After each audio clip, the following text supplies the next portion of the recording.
હાલ તો બટા મારા દીકરા. હા બોલો ને મમ્મી. તારે આવે 10 દિવસ થઈ ગયા. 10 દિવસ કેમ વયા ગયા ખબર ન પડે. હવે તું તાર ઘેરે વહી જવાની છો. હા મમ્મી 10 દિવસ કેમ વહી ગયા ખબર જ ન પડે. હવે તમારે ઘેર વહી જાય. મારે તને એક વાત કહેવી છે. હા બોલો ને મમ્મી. હું બટા કેટલાય દિવસથી વિચાર કરતી હતી. મારી પાસે દોરો પડ્યો છે અને એક કવડો પડ્યો છે. એ મારે તને દઈ દેવો છે. પછી આ ઘરમાં તાર ભાભી તને દે તે નોય દે. આ લોકોનું કઈ નક્કી ન કહેવાય. એટલે મારે તને મારા પાસે પડ્યું ને મારે તને દઈ દેવું છે.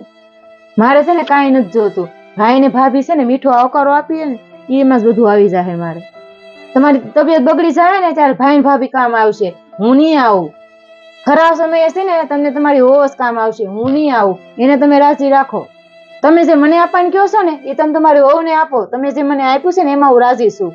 હા બટા તે મારી આંખે ઉઘાડ નાખે એવું છે ને. તને આપવા નથી મારી વહુને આપી ને મારી વહુને રાજી રાખે છે બટા.